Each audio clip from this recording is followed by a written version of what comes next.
I have an idea of what you might already be thinking. How could something as boring as watching security cameras in an old government building for 8 hours a night be worthy of a post on them? Strange Experiences blog? Well, let's just say that there's more to my occupation than meets the eye. For legal, personal, and common sense reasons, I can't give out my personal details or any specific information about the organization at which I am employed. Doing so could legitimately jeopardize my job and even put me in danger. So, my name and other personal details I do divulge will either be modified or made up simply for the purpose of preserving my own security. However, I have some things I want to get off my chest. Things that I'm going to type up and throw out into the void that is the internet. I just want people out there to know that things in life aren't how they seem at first glance. To start off, I have been working at this current branch for the past 3 years, and I hadn't applied through Indeed, word of mouth, or any sort of official job posting. No. I simply received a detailed offer letter in the mail from my current supervisor, outlining the duties and salary for the position. I went out of my way to call the phone number and visit the location of the building to make sure that it was legitimate. But they were pretty quick to prove it was. Although, I have to add they were purposefully vague on some parts here and there, and the reason as to why will become more clear later on. A few members of higher-up administration handed me what amounted to a stack of paperwork and contractual documents, which I was required to read through and sign if I desired to obtain the position. Most of it was your typical liability and benefits things, with a bit of NDA stuff thrown in there as well. But it was never really clear on what it is I wasn't supposed to discuss publicly. Just the general operations of my position were to be kept on the DL. As I stated before, it is my job to keep a close eye on CCTV feeds and cycle through security cameras that are set up throughout the building I work in. What I failed to mention earlier, however, is what I'm supposed to do when I notice something that isn't quite right. You see, I'm not a security guard. Nor am I supposed to even leave the office that I'm barricaded inside of whenever I'm on duty. Not until my shift is over and not a minute sooner. Instead, I am supposed to take detailed notes and documentation of what I'm seeing and how it is affecting the surrounding environment of whatever is within the frame of the camera. There's the usual stuff of trespassers and animals finding their way onto the property. But there are also things that you wouldn't usually see in your average day-to-day. I'll start with an experience from my dozenth or so shift. I had come in like any other occasion, hung up my coat, prepared my documentation book, as well as getting myself clocked in, locked up, and barricaded inside the office. The area in which I conducted my work was a large metallic desk against a wall that had 7 different monitors mounted on it. Each one displays a feed from one of the 7 cameras set up throughout the building. I will be somewhat vague in my descriptions of the layout of the building for my own safety. Camera 1 watched the entrance to the building, or as I called it, the lobby, which was a 30 x 30 room that mainly consisted of the reception desk, an array of couches and chairs, as well as an unlit fireplace whose usage was reserved for the winter months.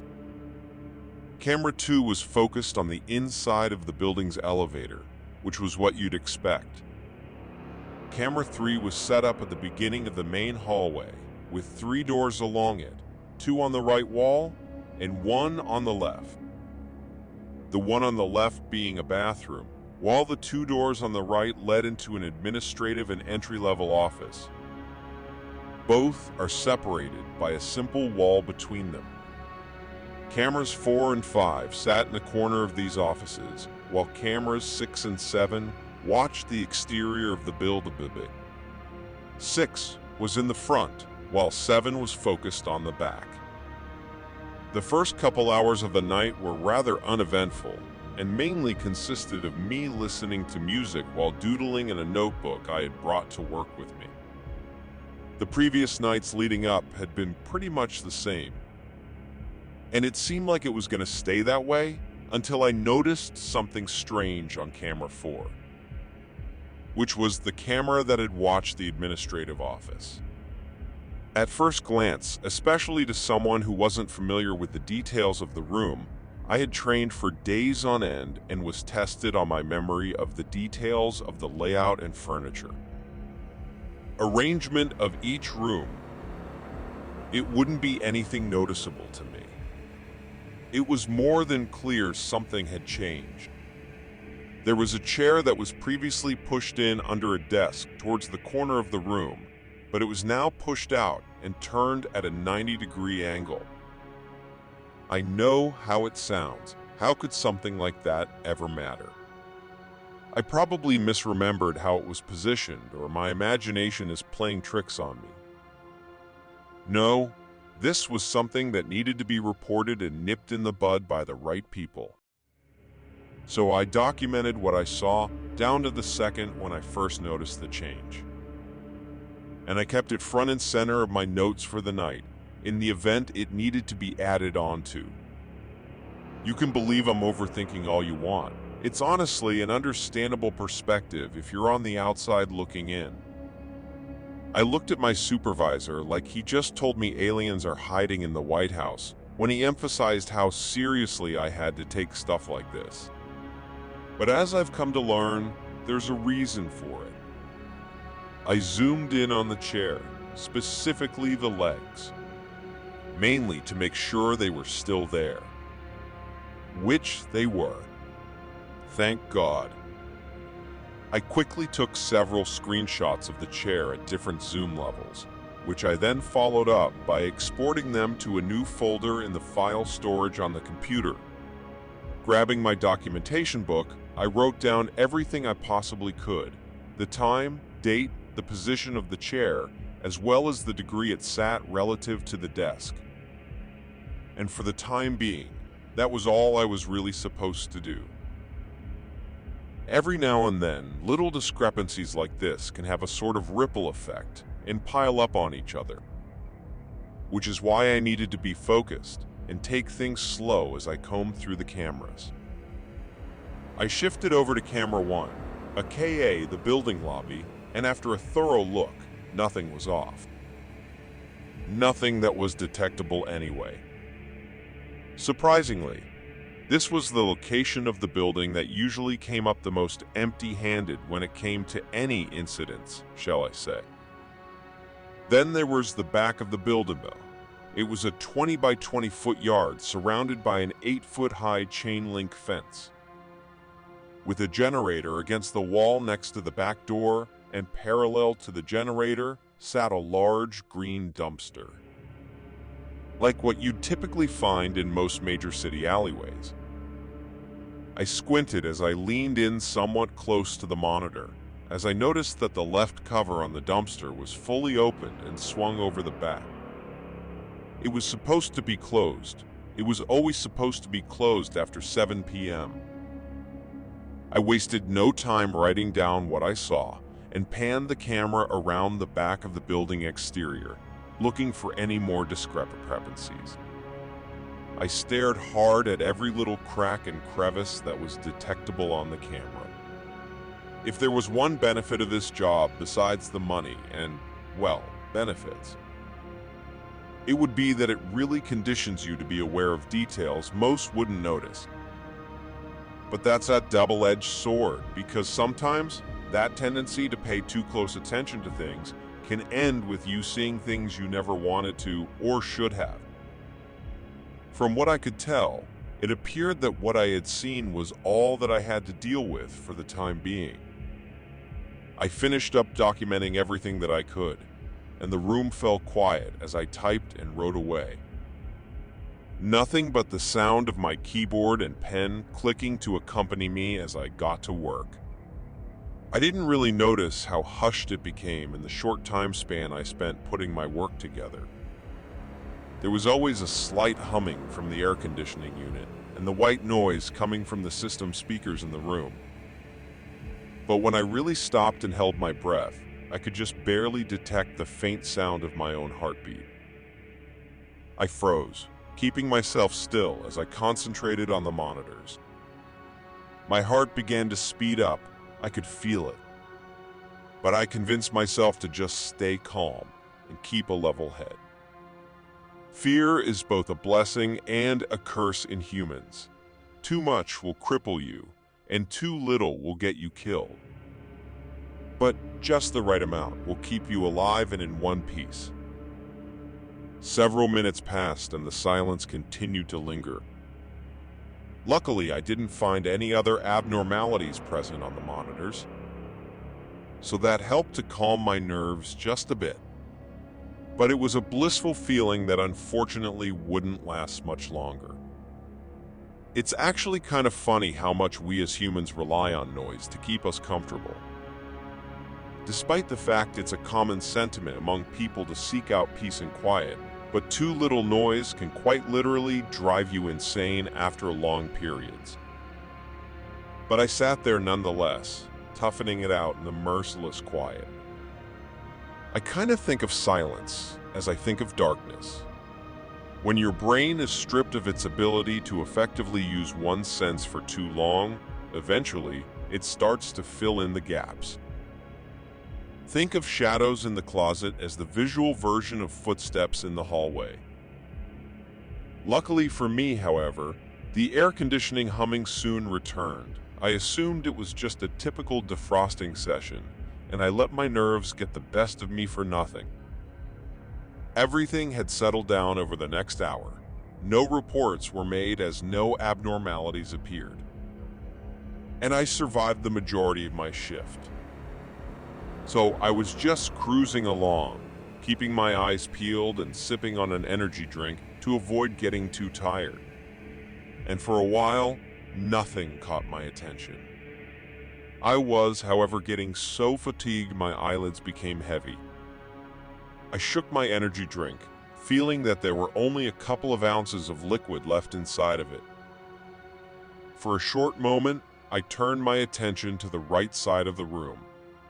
Specifically, the corner in which a metal filing cabinet was set up. I had another energy drink waiting on top of it. With some hesitance, I got up and out of my chair and walked over in order to retrieve it.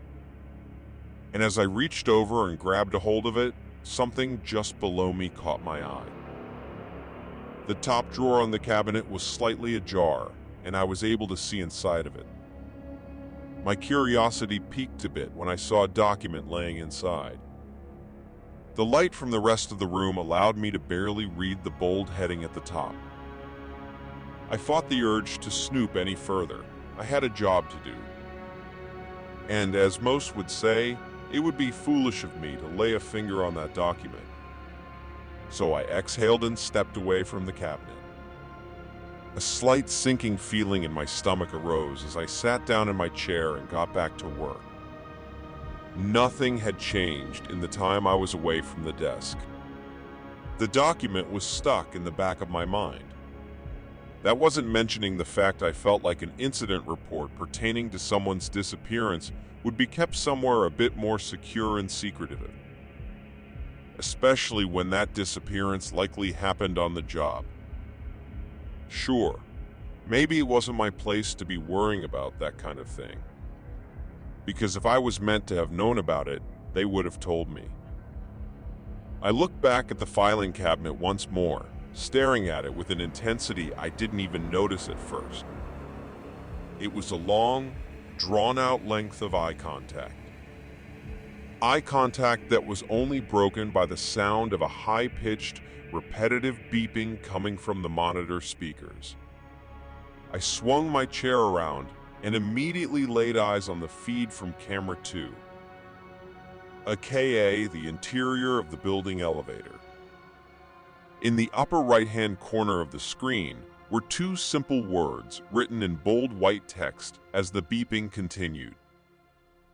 But as far as any sort of physical abnormality, there wasn't anyone or anything inside the elevator. And none of its interior contents had changed or shifted since I had last seen it. So the only way this was possible is either the elevator itself was moving or the alert itself was the abnormality. My supervisor hadn't mentioned anything like this happening. The equipment itself wasn't supposed to do things like this. Nonetheless, I quickly got to documenting not only the abnormality, but also making a mental note to have a follow-up conversation with my supervisor as to why he left this pretty crucial piece of information out during the onboarding. The beeping sound and motion detected message eventually ended, giving me the opportunity to write down the ending timestamp. Nothing like that had ever happened on any of my shifts leading up to that night. Speaking of which, less than half an hour remained on my shift, and I would soon be able to go home and get away from what ended up turning into a frantic night. There are harder jobs out there, jobs where your life is even more at risk, jobs that stretch you to your physical and mental limits. A steel mill worker, a roofer, an FBI field agent, bomb squad agent, and while they're all dangerous to some degree, at least you can understand what the danger actually is. Murderers, explosives, molten metal. They're tangible. You know how and why they're threatening. I took a deep breath as I checked the rest of the feeds, and everything ended up remaining stable for the rest of my shift. When the time came and the sun would begin to rise in around 20 minutes, I packed up my all stuff and left behind my documentation for my supervisor to recover when he arrived. I had ensured the monitoring office was properly locked and secured. But as I stood in the hall, jangling my keys while I guided them to the door, the feeling of being watched crept up on me, and I couldn't help but turn my head left and right just to be sure I was alone in that hallway. A dimly lit, long, and eerie hallway. From what my eyes reported back to me, I was, and it was relieving. I locked up the office and tested the door just to make sure that it was secured, and once I knew for sure it was, I put my keys away and headed over toward the elevator. I stopped just a few feet in front of the rectangular metallic doors, looking them up and down as if sizing them up. I'm not sure why I hesitated. Perhaps I was just still on edge. But I couldn't shake the feeling that it wouldn't have been a good idea to enter. That if those doors opened and I stepped in, I might not step out. So instead, I simply weighed my options and decided that taking the stairs was the solution to my dilemma. It was only minutes later when I made it out of the building and got into my car. I never locked my doors as fast as I did that night. It took me a few minutes to actually start driving, as prior to doing so, I kinda just slumped back in my seat, took a few deep breaths, and stared blankly out into the empty parking lot. It wasn't that I necessarily felt like my life was in immediate danger, but there was just this lingering sense of something being off. And I do mean other than the things that are already off about my situation. But I was technically off the clock at this point, and I just wanted to leave this shift behind me until I returned the next evening to do it all again. So, I started up the engine and put the car into reverse as I backed out of my parking spot and gave the building one last look for the night through my windshield. My eyes peer up to the second floor, and I catch a glimpse of something utterly bone-chilling. In the window, furthest to the left on said second floor, I lay eyes on what looks to be the shadow of a humanoid figure standing there as still as a statue, seemingly looking out into the parking lot. I couldn't make out any facial features of this mysterious person. From what I had been told by my superiors, I was the only one inside the building after the regular hours of operation had concluded. So this was puzzling and more than unsettling. This person, most likely a man due to the somewhat muscular frame, continued to not move in the slightest, and as I backed further away from the building to pull out, I couldn't tell if he, or it, was looking specifically at me or not. I put my foot on the brake and stopped the car, just before reaching into my purse and pulling out my cell phone to aim it at the window. And as soon as the camera came into focus, I snapped 3 pictures in rapid succession. Afterwards, I tossed my phone into the empty passenger seat next to me, put my foot on the gas, put the car in drive, and booked it out of there, leaving it all behind me for what remained of the night. I surprisingly got a decent amount of sleep that night, and when I returned the next day over an hour early, I first hunted down my supervisor who was in his office filing paperwork. His shirt and tie wrinkled, while he also sustained bags under his eyes. "Olivia, good to see you. What brings you in so early?" he inquires, cutting himself off and raising his arm to look at his watch. "Your shift doesn't start for another 50 minutes. I was just hoping we could discuss a couple of things if that's okay," I reply, taking a seat in the chair on the opposite side of his desk. "Absolutely, and good work last night, by the way. I appreciate the detail in your reports," he said, flashing a forced smile. Not that I thought he had bad intentions behind it, but rather that he was dealing with something that clearly bothered him, but wanted to maintain a positive demeanor. That's part of what I actually wanted to talk to you about. I then proceed to tell and ask him everything I planned on: the motion-detected incident, the figure in the window as I left the previous night. Although I left out the part about the document in the filing cabinet. Figured it probably wouldn't make me look great or help my case. My supervisor, who I will now refer to as Larry, kept silent and allowed me to tell him of all these things uninterrupted, which I really appreciated. He looked to be listening intently, taking a genuine interest in what I was saying. I then reached into my pocket and pulled out my phone in order to show him the picture of the figure.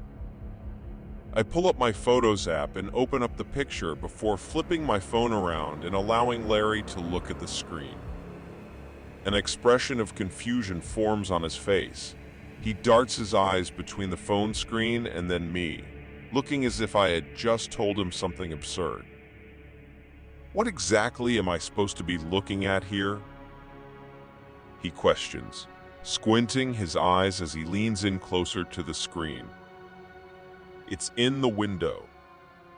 I pause it, but it does nothing to shift his expression. My curiosity piques as to why he's reacting the way he is. I hastily turn the phone around and let out a slight gasp at what I see. Almost everything in the photo was just as I had taken it. The resolution, framing, positioning, all of it. But the figure in the window was missing, gone, vanished, as if it were never there to begin with. I swore to myself up and down that I had looked at the photo in detail before pulling off. I knew for a fact that I did. Something else was at play here, and it was at odds with me. I think Larry ended up sensing my stress, and so, in a calm tone, he told me, "I believe you, and yes, you are supposed to be the last one in the building when you leave.